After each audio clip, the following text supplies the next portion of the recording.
এই দুর্গা পূজা নিয়ে আরেকটা রক্তাক্ত একুশের ফায়তারা করছে বিভিন্ন রাজনৈতিক গোষ্ঠী। এই জন্য এবার কোন হিন্দু আপনারা পূজাতে বেড়াতে যাবেন না, কোন হিন্দু ডিজে বাজাবেন না, কোন হিন্দু অতিরিক্ত লাইটিং করে অন্যের পকেট ভারী করবেন না। ওই বর্ধিত টাকা দিয়ে যুবকদেরকে খাবার দিয়ে তাদেরকে পরিপোষণ করে তাদেরকে প্রতিটি মন্দিরকে সুরক্ষার ব্যবস্থা করবেন। এবং আপনাদেরকে বলতে চাই যে এইবারের পূজায় কোনো পূজা মণ্ডপ যেন ক্ষতিগ্রস্ত না হয়, প্রতিটি হিন্দু নরনারী দ্বিতীয়বার যেন বলতে না হয়। আপনারা সংযুক্তভাবে পালাক্রমে পাহারা দেবেন এবং প্রতিটি পূজা মণ্ডপে অবশ্যই সিসি ক্যামেরা লাগাবেন। বিভিন্ন রাজনৈতিক বৃন্দ আপনাদেরকে আমি দেখিয়ে দিতে চাই, 2012 সনে হাটহাজারীতে মন্দির ভাঙচুর হয়েছে 25টা মন্দির, 2016 সনে হয়েছে, 18 সনে হয়েছে, 21 সনে রক্তাক্ত শারদ হয়েছে।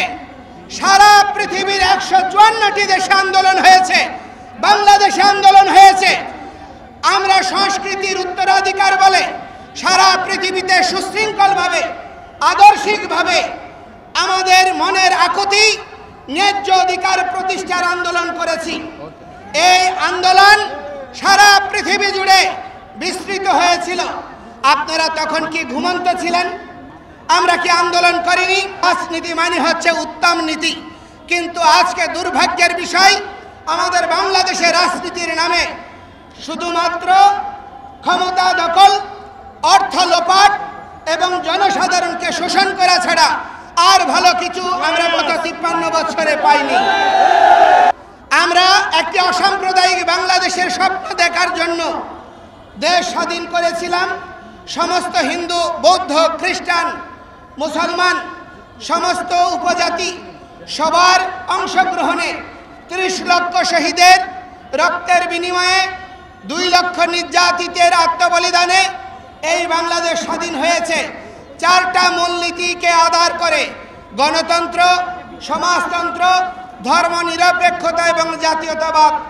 অতিশয় দুর্ভাগ্যের বিষয়, দীর্ঘ সময় ধর্মনিরপেক্ষতাকে নির্বাসনে পাঠানো হয়েছে। অজুহাত দেখানো হয়েছে যে ধর্মনিরপেক্ষতা মানে ধর্মহীনতা, ধর্মনিরপেক্ষতা মানে প্রতিটি ধর্মের সহাবস্থান নিশ্চিত করা।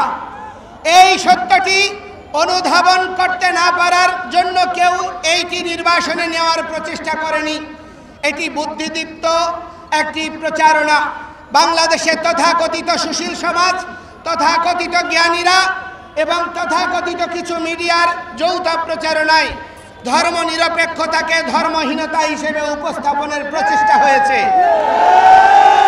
যার ফলশ্রুতিতে আজকে বাংলাদেশ স্বাধীনতার পরে 53 বছর হয়ে গিয়েছে, বাঙালি জাতি একটি আদর্শিক ইতিহাস তৈরি করতে পারেনি।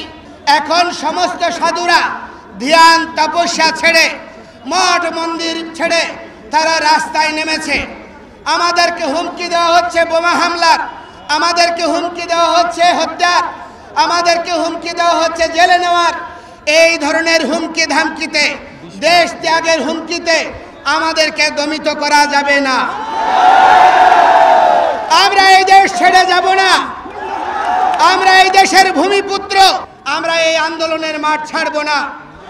আমরা দুর্গা পূজা বিজয়া দশমীর পরের শনিবার, অর্থাৎ দুর্গা পূজার 10 দিন পরে, প্রথম সপ্তাহের পরে যে শনিবার হবে, সেই শনিবার বিকালে আমরা লালদিঘি মাঠে চট্টগ্রামে মহাসমাবেশ আহ্বান করছি এবং সেখান থেকে প্রতিটি বিভাগীয় শহরে মহাসমাবেশ হবে।